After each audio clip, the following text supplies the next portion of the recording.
ಹೈಕೋರ್ಟ್ನಲ್ಲಿ 74 UDRಗೆ ಸಂಬಂಧಪಟ್ಟಂತೆ ಒಂದು ಬೆಳವಣಿಗೆ ಆಯಿತು.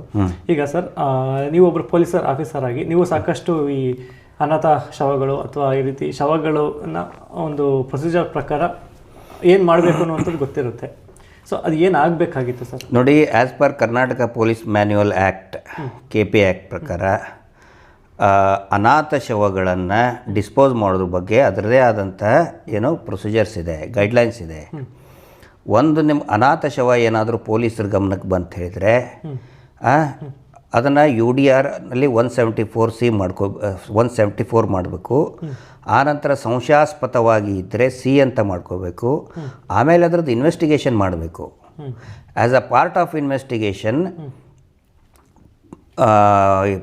ಇದನ್ನು ಪಬ್ಲಿಕ್ ನೋಟಿಸ್ ಕೊಡಬೇಕು. ಯಾಕಂತ ಹೇಳಿದ್ರೆ ಮೃತರ ಸಂಬಂಧಿಕರಿಗೆ ಗೊತ್ತಾಗಬೇಕಲ್ಲ. ಪಬ್ಲಿಕ್ ನೋಟಿಸ್ ಕೊಡಬೇಕು, ಅಡ್ವರ್ಟೈಸ್ಮೆಂಟ್ ಕೊಡಬೇಕು, ಪೋಸ್ಟರ್ ಅಂಟಿಸ್ಬೇಕು, ಇಂತಿಂಥ ಶವ ಗುರುತು ಪತ್ತೆ ಹಾಕಿ ಮಾಡಬೇಕು. ಇವ್ರು ಯಾವುದೂ ಮಾಡಿಲ್ಲ. ಫೋಟೋಗ್ರಾಫಿ ಮಾಡ್ಕೋಬೇಕು, ಮಾಡಿಲ್ಲ. ವಿಡಿಯೋಗ್ರಾಫಿ ಮಾಡ್ಕೋಬೇಕು, ಮಾಡಿಲ್ಲ. ಅವ್ರು ಮಾಡಿಲ್ಲ ಅಂತ ಹೆಂಗೆ ಹೇಳ್ತಾ ಇದ್ದೀನಿ ಅಂತ ಹೇಳಿದರೆ ಅವರೇ ಉತ್ತರ ಕೊಟ್ಟಿದ್ದಾರೆ. RTIಗೆ ಅವ್ರು ಉತ್ತರ ಕೊಟ್ಟಿದ್ದಾರೆ, ನಾವು ಯಾವುದೂ ಮಾಡ್ಕೊಂಡಿಲ್ಲ ಅಂತ ಹೇಳ್ಕೊಂಡು. ಮತ್ತು ಈಗ ಶವ ಊತಿದ್ದೀವಿ ಅಂತ ಹೇಳಿದ್ದಾರೆ, ಊತಿದ್ದ ಜಾಗವನ್ನು ಕೂಡ ಮೆನ್ಷನ್ ಮಾಡಿಲ್ಲ. ಮಾಡಬೇಕು. ಅದನ್ನು ಮೆನ್ಷನ್ ಮಾಡೋದು ಒಂದೇ ಅಲ್ಲ, ಪಂಚನಾಮೆ ಆಗಬೇಕು, ಅದು ಮಹಾಜರಾಗಬೇಕು. ಒಂದು ಅನಾಥ ಶವವನ್ನು ಹೂತು ಹಾಕಿದ್ದೀವಿ ಅಂತ ಹೇಳಿದರೆ ಅದು ಮಹಾಜರಾಗಬೇಕು. ಮಹಾಜರ್ ಬಿಡಿ, ಯಾವ ಪಾಯಿಂಟಲ್ಲಿ ಹೂತು ಹಾಕಿದ್ದೀವಿ ಅಂತ ಕೂಡ ಹೇಳಿಲ್ಲ. ಇದು ಒಂದಾಯಿತು. ಎರಡನೇದಾಗಿ ಲಾಡ್ಜಿಂಗ್ನಲ್ಲಿ ಸತ್ತಂಥ ಶವಗಳು, ಸತ್ತಂಥ ವ್ಯಕ್ತಿಗಳು, ಲಾಡ್ಜಿಂಗ್ನಲ್ಲಿ ಸಿಕ್ಕಂಥ ಶವಗಳಿಂದ ಅನಾಥ ಅಂತ ಹೇಳ್ತಾರೆ. ಹುಡುಗಿಯ ಶವ ಅನಾಥ ಅಂತ ಹೇಳ್ತಾರೆ. ಲಾಡ್ಜಿಂಗ್ನಲ್ಲಿ ಹೆಂಗೆ ಬಂದ್ಲು ಅವಳು? ವಿದೌಟ್ ಐಡೆಂಟಿಟಿ ಕಾರ್ಡ್ ಬರ್ತಾರ, ಇವ್ರು ಅಡ್ಮಿಟ್ ಮಾಡ್ಕೋತೀರಿ. ಹೆಂಗೆ ಅಡ್ಮಿಟ್ ಮಾಡ್ಕೊಂಡ್ರಿ ನೀವು? ಹೆಂಗೆ ಅವ್ರಿಗೆ ರೂಮ್ ಕೊಟ್ಟರು? ಹೆಸರು ಬರ್ಕೋತಾರೆ. That is mandatory. ಈಗ ಹಿಂಗಿದ್ದಾಗ ಲಾಡ್ಜಿನ ಮಾಲೀಕರು ಯಾರು? ಅವ್ರನ್ನ ಕರೆಸೇ ಇಲ್ಲ, ವಿಚಾರಣೆ ಮಾಡಿಲ್ಲ ಲಾಡ್ಜಿನ ಮಾಲೀಕರಿಗೆ. ಯಾಕೆ ಮಾಡಲಿಲ್ಲ? So that is the question. ನಾವು ಕೇಳ್ತಾ ಇರೋದು ಲ್ಯಾಪ್ಸಸ್ಗಳನ್ನು ಕೇಳ್ತಾ ಇದ್ದೀವಿ. ಇಷ್ಟು ಕೇಳಿದ ತಕ್ಷಣವೇ ನಾವು ಲಾಡ್ಜಿಂಗ್ ಮಾಲೀಕರು ಯಾರು ಅಂತ ಕೇಳ್ತಾ ಇದ್ದೀವಪ್ಪ. ಇಲ್ಲಿ ದೇವಸ್ಥಾನ ಯಾಕೆ ಕಟ್ಟಿಸಿದ್ರಿ ಅಂತ ಕೇಳಿದ್ವಾ? ದೇವಸ್ಥಾನಕ್ಕೆ ಅಪಮಾನ ಮಾಡಿದ್ವ ನಾವು? ಇಂಥವು ಸಾಕಷ್ಟು ಸಂಶಯಾಸ್ಪದ ವಿಷಯಗಳು ಇದ್ದಾವೆ. ಇವೆಲ್ಲವೂ ಪಾಯಿಂಟ್ ಮಾಡೋದೇನಂತ ಹೇಳಿದರೆ ಅಲ್ಲಿ ಒಂದು ಬ್ರೂಟಲ್ ಮರ್ಡರ್ ಮಾಡುವಂಥ ಸೈಕೋ ರೇಪಿಸ್ಟ್ ಗ್ಯಾಂಗ್ ಇದೆ. ನಾನು ಪ್ರಾರಂಭದಲ್ಲಿನೂ ಹೇಳಿದೆ, ಈಗಲೂ ಹೇಳಿದ್ದೇನೆ, ಮುಂದೂ ಕೂಡ ಹೇಳ್ತೀನಿ. ಕೂಡ ಹೇಳ್ತಾ ಇರುವಂಥದ್ದು ಅದೇನೆ. ನಾವು ಹೇಳೋದು ಏನಂತ ಹೇಳಿದರೆ, ಆಯ್ತಪ್ಪ, ಇದನ್ನು ಇನ್ವೆಸ್ಟಿಗೇಷನ್ ಮಾಡಿ. We want a fair investigation. ಯಾಕೆ ಮುಚ್ಚಿಟ್ಕೊಳ್ತಾ ಇದ್ದೀರಿ? ಈಗ ತಮ್ಮ ಒಂದು ಯೂಟ್ಯೂಬ್ ಮುಖಾಂತರ ನಾನು ಆಗ್ರಹ ಮಾಡೋದು ಏನಂತ ಹೇಳಿದರೆ, ಯಾಕೆ ಮುಚ್ಚಿಟ್ಕೊಳ್ತಾ ಇದ್ದೀರಿ ಇವನ್ನೆಲ್ಲ? SIT 1000 ಪುಟದ ವರದಿ ಕೊಟ್ಟಿದೆ ಅಂಥೇಳಿ ಮಹಿಳಾ ಆಯೋಗದ ಅಧ್ಯಕ್ಷರು ಹೇಳಿದ್ದಾರೆ. ಆದರೆ ಮಹಿಳಾ ಆಯೋಗದ ಅಧ್ಯಕ್ಷರಿಗೆ ಯಾಕೆ ಕೊಟ್ಟಿಲ್ಲ? ಸರ್ಕಾರಕ್ಕೆ ಕೊಟ್ಟಿದೆ. ಸರ್ಕಾರದಿಂದ ಕೊಡಬೇಕಲ್ಲ ಮಹಿಳಾ ಆಯೋಗದ ಅಧ್ಯಕ್ಷರಿಗೆ. SIT ಫಾರ್ಮೇಷನ್ ಆಗಿದ್ದು ಮಹಿಳಾ ಆಯೋಗದಂತರನೇ ಆಗಿದ್ದು, by the recommendation of women commission. ಅವರ ರೆಕಮೆಂಡೇಷನ್ ಶಿಫಾರಸಿನ ಮೇಲೆ SIT ಆದರೆ SIT ವರದಿ ರಾಜ್ಯ ಸರ್ಕಾರಕ್ಕೆ ಕೊಡ್ತದೆ, ಮಹಿಳಾ ಆಯೋಗಕ್ಕೆ ಯಾಕೆ ಕೊಡ್ತಾ ಇಲ್ಲ ಅನ್ನೋದು ಪ್ರಶ್ನೆ. ಈಗ 2.5 ತಿಂಗಳಾಯಿತು ಕೊಟ್ಟು, ವರದಿಯನ್ನು ಕೊಟ್ಟು ಸರ್ಕಾರಕ್ಕೆ. ಎದರ ಬಗ್ಗೆ ವರದಿ? ನಮ್ಮ ಬಗ್ಗೆ ಅಲ್ಲ, ಅಲ್ಲಿ ನಡೆದಂತಹ ಕೊಲೆಗಳ ಬಗ್ಗೆ, ಸಿಕ್ಕಂತಹ ಮಾನವನ ಅಸ್ಥಿಪಂಜರಗಳ ಬಗ್ಗೆ. ಎಷ್ಟು ಸಿಕ್ಕು ಇವ್ರು ಹೇಳ್ತಾರಲ್ಲ, ಅದು ಏನು ಸಿಗಲಿಲ್ಲ, ಎಷ್ಟು ಸಿಕ್ಕಿದೆ, ಏನು ಸಿಕ್ಕಿದೆ ಅಂತ ಹೇಳಲ್ಲ, ವರದಿಯಲ್ಲಿದೆ. ಅದನ್ನ ಯಾಕೆ ಮುಚ್ಚಿಟ್ಕೊಂಡಿದ್ದೀರಿ? ಅದು ನಾನು ಕೇಳೋದು. This is not for the first time. ಈ ಹಿಂದೆನೂ ಕೂಡ ಉಗ್ರಪ್ಪ ವರದಿ ಅಂತೇಳಿ ಒಂದು ಸಮಿತಿಯನ್ನು ರಚಿಸಿದರು.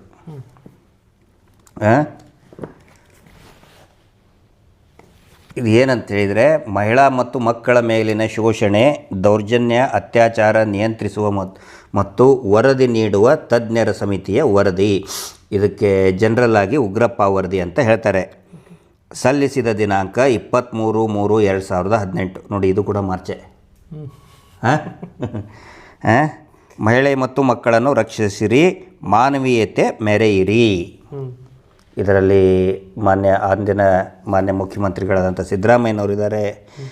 ನಂತರ ಮೋಟಮ್ನವರು, ಮಹಿಳಾ ಮತ್ತು ಮಕ್ಕಳ ಕಲ್ಯಾಣ ಇಲಾಖೆಯ ಸಚಿವರು. ಆಮೇಲೆ ವಿಮಲಾ ಮೇಡಮ್ ಇದ್ದಾರೆ, ಉಮಾಶ್ರೀ ಮೇಡಮ್ ಇದ್ದಾರೆ, ಎಲ್ಲ ಸದಸ್ಯರಿದ್ದಾರೆ. ಉಗ್ರಪ್ಪ ಅವರು. ನಾನು ಕೇಳೋದು, ಈ ವರದಿಯಲ್ಲಿ ಪೇಜ್ ನಂಬರ್ 560ರಿಂದ 577ರವರೆಗೆ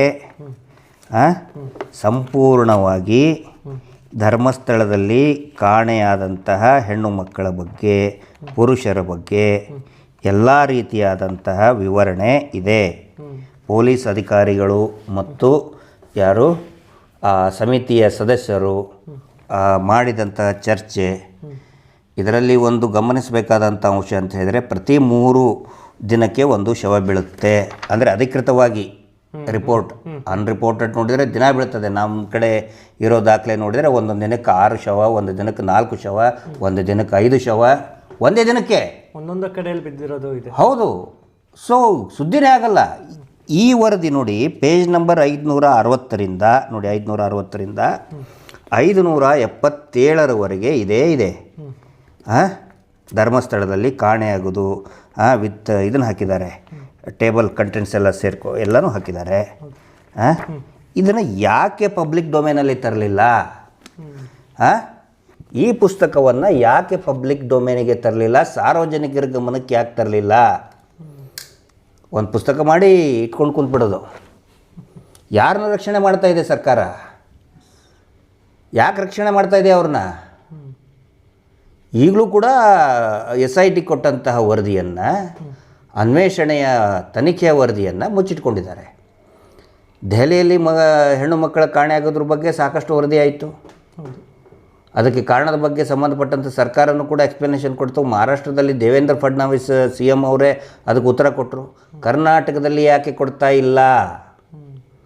ಕಾಣೆಯಾದಂಥ ಹೆಣ್ಣು ಮಕ್ಕಳ ಬಗ್ಗೆ ಯಾಕೆ ಉತ್ತರ ಕೊಡ್ತಾ ಇಲ್ಲ? ಆಲ್ರೆಡಿ SIT ಇನ್ವೆಸ್ಟಿಗೇಷನ್ ಮಾಡಿ ಕೊಟ್ಟಂಥ ವರದಿ, ಅದೇನು ಸೀಕ್ರೆಟ್ ವರದಿ ಅಲ್ಲ, ಡಿಫೆನ್ಸಿಗೆ ಸಂಬಂಧಪಟ್ಟಂಥ ವರದಿ ಅಲ್ಲ, ಫಾರಿನ್ ಪಾಲಿಸಿಗೆ ಸಂಬಂಧಪಟ್ಟಂಥ ವರದಿ ಅಲ್ಲ, ಸಾರ್ವಜನಿಕ ಸಂಬಂಧಪಟ್ಟಂಥ ವರದಿ. ಯಾಕೆ ಮುಚ್ಚಿಟ್ಕೊಂಡಿದ್ದೀರಿ? ಅದನ್ನು ನಾನು ಕೇಳ್ತಾ ಇದ್ದೀನಿ.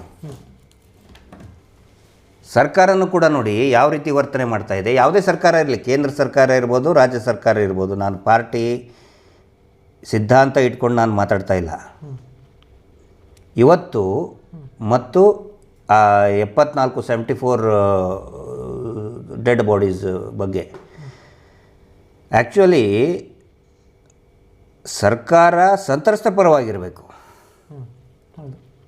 ನಮ್ಮ ಕಾನೂನು, ಈ ನೆಲದ ಕಾನೂನು ಏನು ಹೇಳುತ್ತೆ, ಕ್ರಿಮಿನಲ್ ಜಸ್ಟಿಸ್ ಸಿಸ್ಟಮ್ನಲ್ಲಿ any crime committed against a person, against a citizen, it is not only a crime against a citizen, it is a crime against state. ಅಂದರೆ ಆ ಅಪರಾಧ ವ್ಯಕ್ತಿಯ ವಿರುದ್ಧ ನಡೆಸಿದಂತಹ ಕೃತ್ಯ ಮಾತ್ರ ಅಲ್ಲ, ಅದು ಸರ್ಕಾರದ ವಿರುದ್ಧ ನಡೆಸಿದಂತಹ ಕೃತ್ಯ. It is an offence against state ಅಂತ ಹೇಳ್ತದೆ ಕಾನೂನು. ಹಾಗಿದ್ದರೆ ಸರ್ಕಾರ, ಸ್ಟೇಟ್ ಯಾರ ಪರವಾಗಿರಬೇಕು? ಸಂತ್ರಸ್ತರ ಪರವಾಗಿರಬೇಕು. ಇವತ್ತಿನ ಸುಪ್ರೀಂ ಕೋರ್ಟ್ನಲ್ಲಿಯ ಬೆಳವಣಿಗೆ, ಮೊನ್ನೆ ಹೈಕೋರ್ಟ್ನಲ್ಲಿಯ ಬೆಳವಣಿಗೆ, ಸರ್ಕಾರ ಯಾರ ಪರವಾಗಿ ನಿಂತ್ಕೊಂಡಿದೆ? ಯಾರ ಮೇಲೆ ಆರೋಪ ಇದೆ ಅವ್ರ ಪರವಾಗಿ ನಿಂತ್ಕೊಂಡಿದೆ. ಸಂತ್ರಸ್ತ ಪರವಾಗಿ 74 ಡೆಡ್ ಬಾಡಿಗಳ ಪರವಾಗಿ ನಿಂತ್ಕೊಂಡಿಲ್ಲ. ಇನ್ವೆಸ್ಟಿಗೇಷನ್ ಬೇಡ ಅಂತಾರೆ. ನಾನು ಕೇಳೋದು ಒಂದೇ ಪ್ರಶ್ನೆ, ಇನ್ವೆಸ್ಟಿಗೇಷನ್ ಮಾಡಿದರೆ ಸರ್ಕಾರಕ್ಕೆ ಏನು ತೊಂದರೆ? What is your problem? ತನಿಖೆ, ಸರ್ಕಾರದ ಕೆಲಸ ಏನೋ ತನಿಖೆ ಮಾಡಿ ಅಂತ ಹೇಳಬೇಕು. ಅದು ಬಿಟ್ಟು ತನಿಖೆ ಮಾಡಬೇಡಿ ಅಂತ ಯಾಕೆ ಹೇಳ್ತಾ ಇದ್ದಾರೆ? ಯಾರನ್ನು ರಕ್ಷಣೆ ಮಾಡ್ತಾ ಇದೆ ಸರ್ಕಾರ? ನಾವು ಕೇಳ್ತೀವಿ ಅದನ್ನು. ಈಗ ಸುಮಾರು ಜನ ರೆಡಿಯಾಗಿದ್ದಾರೆ. ಈಗ ಕೊಂದವರು ಯಾರು ಇರ್ಬೋದು, ಧರ್ಮಸ್ಥಳ ದೌರ್ಜನ್ಯ ವೇದಿಕೆ ಇರೋರು ಭಾಳ ದೊಡ್ಡ ಮಟ್ಟದಲ್ಲಿ ಹೋರಾಟ ಮಾಡಿದರು ನಮ್ಮ ಜೊತೆಗೆ ಎಲ್ಲ. ಪ್ರತಿಯೊಬ್ಬರು ಕೇಳ್ತಾರೆ ಸರ್ಕಾರಕ್ಕೀಗ, ಮುಖ್ಯಮಂತ್ರಿಗಳ ಮನೆಗೆ ಹೋಗಿ ಕೂತ್ಕೊಳ್ತೀವಿ, ನೀವು ಡೈರೆಕ್ಷನ್ಸ್ ಕೊಟ್ರಾ? ಸಂತ್ರಸ್ತರ ಪರವಾಗಿ, ಕೊಲೆಯಾದಂಥವರ ಪರವಾಗಿ ವಾದ ಮಾಡೋದು ಬಿಟ್ಟು, ತನಿಖೆ ಮಾಡಿ ಅಂತ ಹೇಳೋದು ಬಿಟ್ಟು, ತನಿಖೆ ಮಾಡಬಾರ್ದು ಅಂದರೆ CBIನವರು ಕೂಡ ಹೇಳಬೇಕು ಅದನ್ನು. ಆಲ್ರೆಡಿ CBI ಇಲ್ಲಿ ತನಿಖೆ ಲೋಪದೋಷ ಆಗಿದೆ ಸ್ಟೇಟ್ ಗೌರ್ಮೆಂಟಿಂದ ಅಂತ ಒಂದು ವರದಿ ಕೊಟ್ಟಿದೆ, ಅದನ್ನು ಮುಚ್ಚಿಟ್ಕೊಂಡ್ರು. ಯಾಕೆ ಮುಚ್ಚಿಟ್ಕೊತೀರಿ ನೀವು? ಏನು 1-2 ಕೇಸಾ? ಒಂದು ಕೇಸ್ ಆದರೂ ಕೂಡ ಮುಚ್ಚಿಟ್ಕೋಬಾರ್ದು. ಪ್ರತಿಯೊಂದು ಜೀವಿಗೂ ಕೂಡ, ಜೀವಕ್ಕೂ ಕೂಡ ಬೆಲೆ ಇದೆ. ಭಿಕ್ಷುಕನಾಗಿರಲಿ, ಸಿರಿವಂತನಾಗಿರಲಿ, ಯಾರೇ ಆಗಿರಲಿ, ಇವರು ನಿರಂತರವಾಗಿ ಅಲ್ಲಿ ಕೊಲೆ ನಡೆದಿದ್ದು ಅದ್ರ ಬಗ್ಗೆ ವರದಿಗಳು ಏನೇನು ಬಂದಿದೆ ಎಲ್ಲವೂ ಕೂಡ ಮುಚ್ಚಿಟ್ಕೋತಾರೆ. ಫೈಲ್ ಮಹಾಂತೇಶ್ ಅವರು ಓಪನ್ ಮಾಡಿದ್ದು ಅದನ್ನು, ದಿ ಫೈಲ್ ಅಂತ, ಜಿ ಮಹಾಂತೇಶ್ ಅಂಥೇಳಿ. ಅನೇಕ RTI ಕಾರ್ಯಕರ್ತರು ಈಗ ಎಲ್ಲವನ್ನು ಕೂಡ ಹೊರಗಡೆ ತೆಗಿತಾ ಇದ್ದಾರೆ. ಜಯಂತ್ ಅವರು ಮಾಡ್ತಾ ಇದ್ದಾರೆ. ಇನ್ನೂ ಒಂದು ದೊಡ್ಡ RTI ಕಾರ್ಯಕರ್ತರ ಟೀಮ್ ವರ್ಕ್ ಮಾಡ್ತಾ ಇದೆ.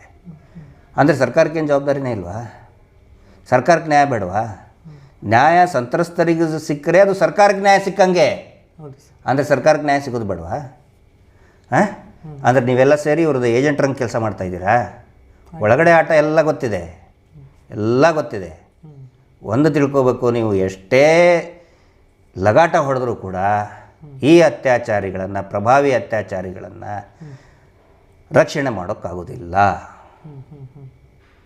ಮುಖ್ಯಮಂತ್ರಿ ಮನೆಗಳಿಗೆ ಹೋಗಿ ಕುಂದಿರ್ತೀವಿ ಎಲ್ಲರೂ. ಈಗ ನೋಡೋಣ, ಅರೆಸ್ಟ್ ಮಾಡ್ತಾರಾ? ಮಾಡಲಿ. ಇವ್ರು ಹೆದರ್ಸ್ತಾರಲ್ಲ, ಜೈಲಿಗೆ ಹೋಗ್ಬಿಡ್ತಾರೆ, ಹೋಗ್ತೀವಿ. ಯಾವನು ಹೆದರ್ದವನು?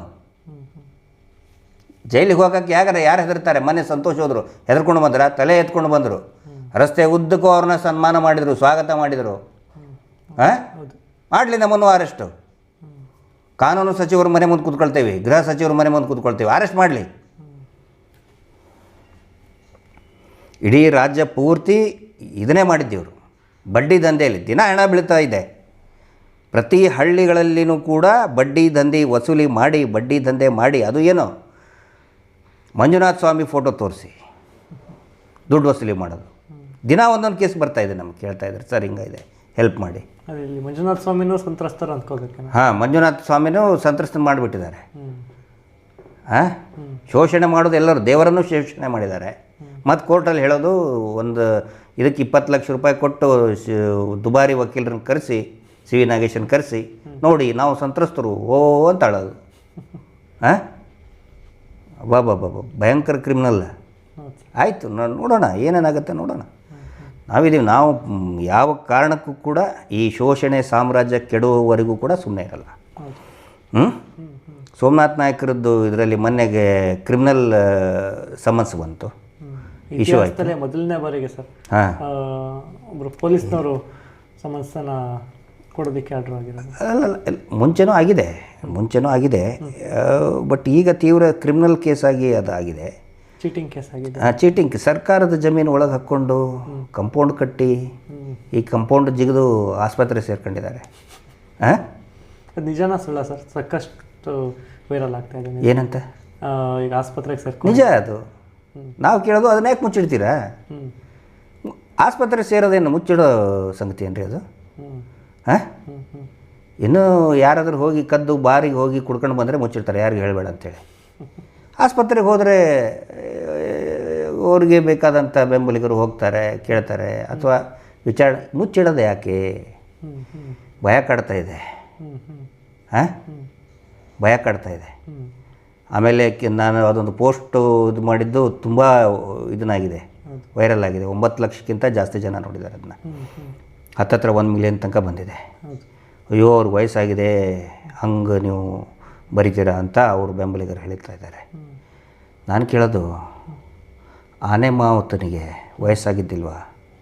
ಕೊಂದು ಹಾಕಿದ್ರಲ್ಲ ದಣಿ, ಒಂದಂಗಲ ಜಾಗ, ನನ್ನ ಹಿರಿಯರಿಂತ ಬಂದಂಥ ಜಾಗ, ದಣಿ ಬಿಟ್ಟು ಕೊಡಿ ಅಂತ ಹೇಳಿ ಅವನು ಹೇಳಿ 4-5 ದಿನಕ್ಕೆ ಅವನು ಜಡ್ಜಿ ಕೊಂದ್ರಲ್ಲ, ವಯಸ್ಸಾಗಿದ್ದಿಲ್ವ ಅವನಿಗೆ? ನಾರಾಯಣ ಅವ್ರಿಗೆ ವಯಸ್ಸಾಗಿದ್ದಿಲ್ವ? ಅಪ್ಪನ ವಯಸ್ಸು. ಹಾಂ, ಮತ್ತು ಇವ್ರ ಅಪ್ಪನ ವಯಸ್ಸು, ದಣಿ ಅಪ್ಪನ ವಯಸ್ಸು. ಹೊಡೆದು ಕೊಲ್ಲಿಲ್ವ ರುಬ್ಬುಗುಂಡು ಹಾಕಿ ಜಡ್ಜಿ? ವೇದವಲ್ಲಿ ಟೀಚರ್ ಹಸ್ಬೆಂಡು ಡಾಕ್ಟರ್ ಹರಳೆ ಹೆಂಗೆ ಕಾಡಿದ್ರು ಅವ್ರಿಗೆ? ವಯಸ್ಸಾಗಿದ್ದಿಲ್ವ ಅವ್ರಿಗೆ? ಕಾಡಿಸಿ ಪಿಡಿಸಿ ಸಾವು ಹಂಗೆ ಮಾಡಿದರು, ವಯಸ್ಸಾಗಿದ್ದಿಲ್ವ? ವೇದವಲ್ಲಿ ಪದ್ಮಲತಾ ತಂದೆ ದೇವಾನಂದರು ವಯಸ್ಸಾಗಿದ್ದಿಲ್ವ? ಎಷ್ಟು ಪಿಡಿಸಿದ್ರು ಅವ್ರಿಗೆ? ಮೊನ್ನೆ ಒಬ್ಬರು ಬಂದು ದೈವ ನೋಡಿದ್ರಲ್ಲ, ಅವ್ರ ತಾಯಿಗೆ ಹಿಂಸೆ ಕೊಟ್ಟು ಹೆದರಿಸಿ ಕಳಿಸಿದ್ರಲ್ಲ, ವಯಸ್ಸಾಗಿದ್ದಿಲ್ವ ಅವ್ರಿಗೆ? ಎಷ್ಟು ಜನ ವಯಸ್ಸಾದಂಥವ್ರಿಗೆ ಭಿಕ್ಷುಕರಿಗೆ ಕೊಂದು ಹಾಕಿದಾರಲ್ಲ, ಕೊಂದು ಹಾಕಿದಂಥ ಆರೋಪ ಇದೆ. ಅಂದರೆ ಇವ್ರಿಗಿಷ್ಟೇ ಕರುಣೆ ತೋರಿಸ್ಬೇಕು, ಬೇರೆಯವ್ರಿಗೆ ಯಾರಿಗೂ ಜಗತ್ತಿನಲ್ಲಿ ಕರುಣೆ ತೋರಿಸ್ಬೇಕು ಇವ್ರಿಗೆ. ಇವರಿಂತರ ಬಲಿಪಶುವಾದವ್ರಿಗೆ ಯಾರಿಗೂ ಕರುಣೆ ತೋರಿಸೇಬಾರ್ದು. ಅಷ್ಟಾದರೂ ನಾನು ಕೇಳ್ಕೊಂಡಿದ್ದೀನಿ, ಅವ್ರನ್ನ ಗುಣ ಆಗಿ ಅವ್ರಿಗೇನೂ ಆಗದೆ ಇರೋಂಗೆ ನೋಡ್ಕೊಳ್ಳಪ್ಪ ದೇವರೇ ಅಂತ ಕೇಳ್ಕೊಂಡಿದ್ದೀನಿ. ಆಮೇಲೆ ಒಂದು ತಿಳ್ಕೊಳ್ಳಿ, ಇವತ್ತಿನವರೆಗೂ ಕೂಡ ಮುಂದೆನೂ ಕೂಡ ನಾವು ಯಾವತ್ತಿಗೂ ಮಹೇಶ್ ಶೆಟ್ಟಿ ತಿಮರೋಡಿ ಅವರ ಇಡೀ ಹೋರಾಟದಲ್ಲಿ, ಅದಕ್ಕಿಂತ ಬಿಫೋರ್ ಆದಂಥ ಯಾವುದೇ ಹೋರಾಟದಲ್ಲಿ ಹಿಂಸೆಯನ್ನು ನಾವು ಪ್ರಚೋದನೆ ಮಾಡಿಲ್ಲ. ಅದನ್ನು ನಾವು ಖಂಡಿಸ್ತೇವೆ. ಕಾನೂನು ರೀತಿಯಾದಂಥ ಹೋರಾಟ ಮತ್ತು ಜನರ ಸಂಘಟನೆ, ಜನಜಾಗೃತಿ ಇಷ್ಟೇ. ಯಾವತ್ತು ಸುಮಾರು ಜನ ಕೆಲವೊಬ್ರು ಹೇಳ್ತಾರೆ ಹಂಗೆ ಮಾಡಬೇಕು, ನಾವು ಅಂಥವ್ರನ್ನ ದೂರನೇ ಇಟ್ಟಿದ್ದೀವಿ, ಅಂಥವ್ರ ಮೊಬೈಲ್ ಕೂಡ ಬ್ಲಾಕ್ ಮಾಡಿಟ್ಟಿದ್ದೀವಿ, ನಾವು ನಂಬರ್ ಕೂಡ ಬ್ಲಾಕ್, ನಮಗೆ ಬೇಡ. ಅದು ಕಾನೂನಿದೆ, ನಮಗೆ ನಂಬಿಕೆ ಇದೆ, ಸಂವಿಧಾನದ ಮೇಲೆ ನಂಬಿಕೆ ಇದೆ. ನಾವು ಯಾವತ್ತಿಗೂ ಕೂಡ ಹೊಡಿ ಬಡಿ ಕಡಿ ಎಲ್ಲಿವರೆಗೆ ಅಂತ ಹೇಳಿದರೆ ಬೈಯೋಕ್ಕೂ ಹೋಗಬೇಡಿ. ಅವರಿಗೆ ಬೇಕಂತಲೇ ಬೈದು ಪ್ರಚೋದನೆ ಮಾಡ್ತಾರೆ. ಸ್ಪೈಯಿಂಗ್ ಮಾಡೋದು, ಸುಳ್ಳು ಏನೇನೋ ಆರೋಪ ಮಾಡೋದು, ಆಯ್ತು ಅವ್ರ ಹಣೆ ಬರೋ, ಅವ್ರ ಕರ್ಮ, ಅವ್ರದ್ದು ಜನ್ಮನೇ ಹಂಗೇ ಬಂದಿದ್ದಾರೆ, ಮಾಡ್ಕೊಂಡು ಹೋಗಲಿ. ನಾವು ಕಾನೂನು, ಸಂಘಟನೆ, ಜನಜಾಗೃತಿ ಹಿಂಗೆ ಹೋಗ್ತಾಯಿದ್ದೀವಿ ನಾವು.